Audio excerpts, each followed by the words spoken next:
I'll tell you this right now. If you've ever had your life turned upside down by a neighbor you didn't even know existed, a neighbor who's decided that their control over the community is more important than your rights, then you'll understand what happened to me. It was a Friday. Yeah, you're right, a Friday. That's when it all started.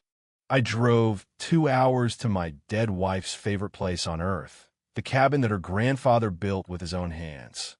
It was a sanctuary for her. No one could touch that place.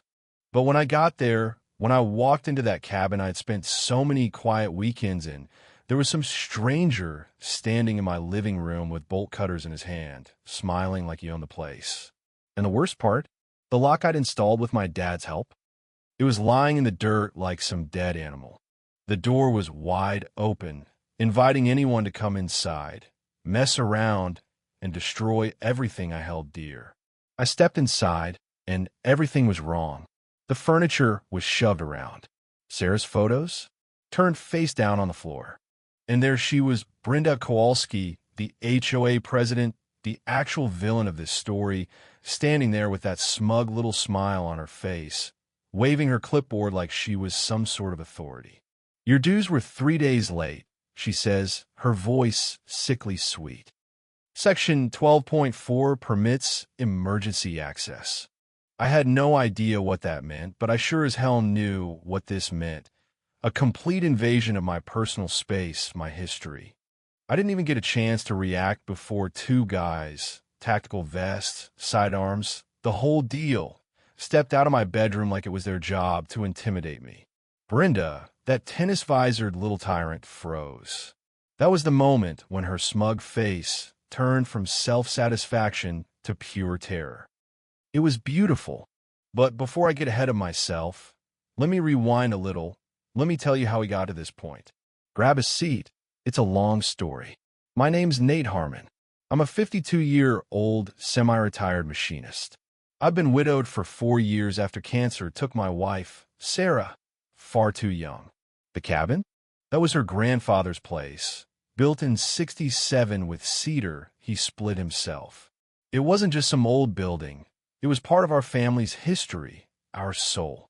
Every weekend, I'd drive up from Tacoma to this little slice of heaven nestled in the Washington Cascades. You wouldn't think much of it, just 40 acres of Douglas fir, creek bottom, and memories. But every time I stepped out of my truck, the smell of pine resin in the air, the crunch of needles underfoot, I felt almost human again. That was my escape. My daughter Jessie, she's 28, a civil engineer. She's stubborn as hell, just like her old man. She brings my grandson, Liam, up here once a month. That kid's 6 now. I'll never forget the first time he caught his first trout with the rod my grandpa taught me to use. You could almost see Sarah smiling, watching from the other side of the creek. This place wasn't just real estate to us. It was family. It was life. Then Brenda Kowalski moved in, bought the cabin 2 lots over.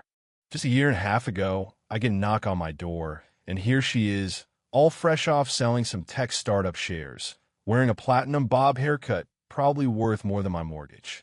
Tennis visor indoors, strutting around like she owned the entire neighborhood. A Lexus with a vanity plate, just the whole look at me package.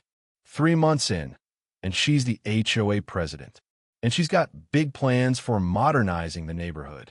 Translation: she's got her eyes on my cabin and every other cabin built by logging families who still hold on to their history. People like me, people who don't fit into her shiny new world. She started with small stuff. A citation for unapproved exterior paint. My cabin's never been painted. It's cedar, just as it's been since the day it was built. I drive up to her place, knock on her door, and she opens it, holding a glass of wine bigger than my first car. I tell her, the cedar's the original finish. She interrupts me. Typical. Section 8.2.2 requires approved materials. I pull out the deed to the cabin, which is older than the HOA. The HOA didn't even exist when my grandfather built that place. I show it to her, and she squints at it like I'm handing her a ransom note. Turns out, she doesn't care about facts, just control. It didn't end there, though. She started piling on violations. Noise complaints when I ran my table saw at 2 p.m., even though quiet hours didn't start until 10 p.m. And when she called my '78 Bronco a derelict vehicle, that's when I realized what was going on. She wasn't just after me for my cabin. No, this was personal. She was trying to force me out, along with the other families living in these cabins. She had a bigger plan.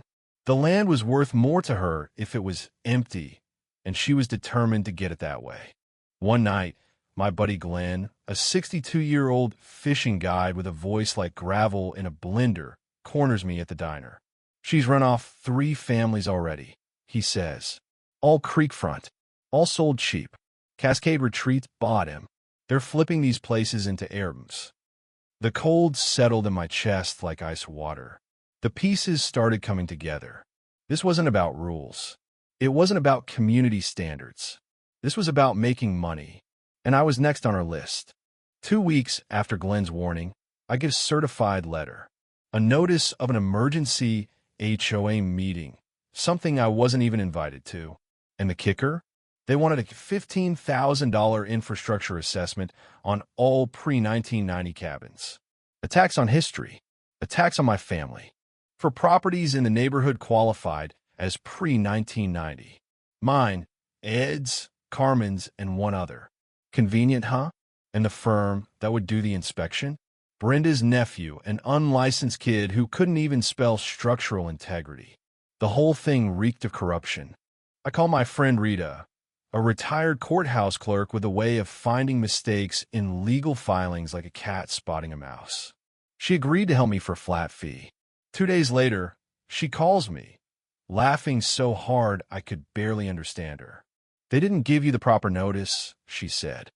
You've got them. They violated their own rules. The whole vote? Illegal. That's when I stopped playing defense and started plotting my attack. It wasn't enough to just fight back. No, I was going to expose them. I started digging. My cameras were set, tracking every move they made.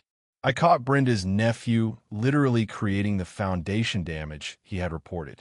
I called the cops, but when I brought the footage to the deputy, he shrugged it off. Civil matter, he said. Civil matter? I almost lost my mind right there. Brenda didn't stop, though. She kept escalating, even stalking my social media to figure out when my grandson's birthday party was.